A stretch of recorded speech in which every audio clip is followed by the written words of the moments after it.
Here is a black person, and here is a white person. None of us have ever seen anyone that looks like this. Black people, white people do not exist. So, how did we first start to call each other black and white? Does anybody recognize this man? I didn't think so. This is Johann Friedrich Blumenbach.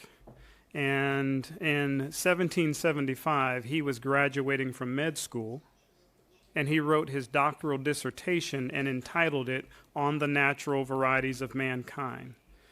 The scientific community was so fascinated by his work that they published it in 1776. And in this work, he was the first to suggest that the human family should be broken down into what he called races. And he named them black, white, yellow, red, and brown. And remember, the year here is 1775. So if Blumenbach created these terms in 1775, what does that tell you about all of the mentions of black and white relative to man in the Bible and the Book of Mormon, the Pearl of Great Price, that were all written long before 1775? The only book of Scripture that we have that does not have any confusing language about skin, curse, black, and white is the Doctrine and Covenants. It is the only book of Scripture that we have that was written after the manner of our language, as quoted in Doctrine and Covenants, section 1, verse 24. So, Blumenbach is known as the father of scientific anthropology. And all these new sciences began trying to figure out the differences in the races. And guess what they found out?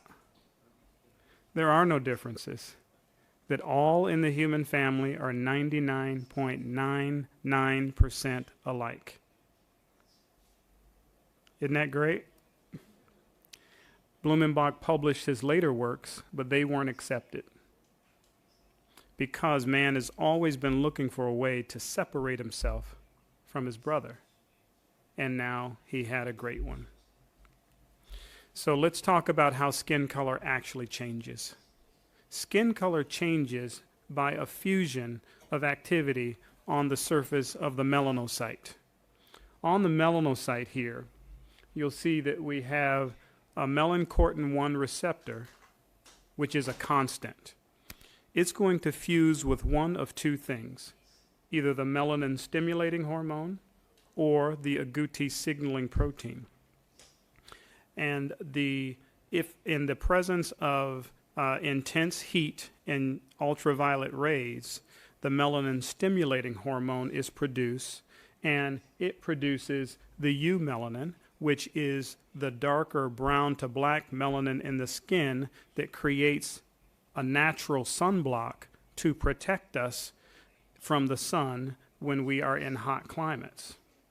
When we moved out of the hot climates into the colder areas, the body produces the agouti signaling protein. The agouti signaling protein then fuses with the melanocortin-1 receptor, and it produces pheomelanin, which is the yellow to red melanin in the skin that takes down the natural sunblock so that the body can synthesize vitamin D. If our bodies cannot synthesize vitamin D, we cannot procreate and we cannot survive. So the world has looked at our physical differences and used it as a way to separate us, when actually it is one of the signs of the Lord's love for all of his children.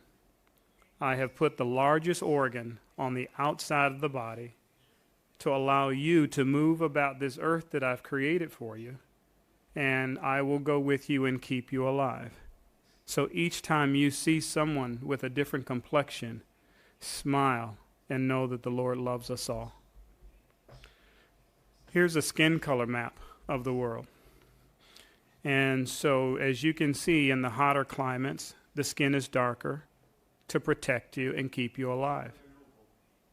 As we moved out of the hotter climates, we find that our skin color lightens gradually to allow more sun in to synthesize vitamin D. So either there is something to this principle, or someone was very organized and able to get everybody to line up in the world according to their shade. So as you look at this skin color map of the world, where did the Nephites come from? Take note of where they would have come from, and note the skin color that the Nephites would have had.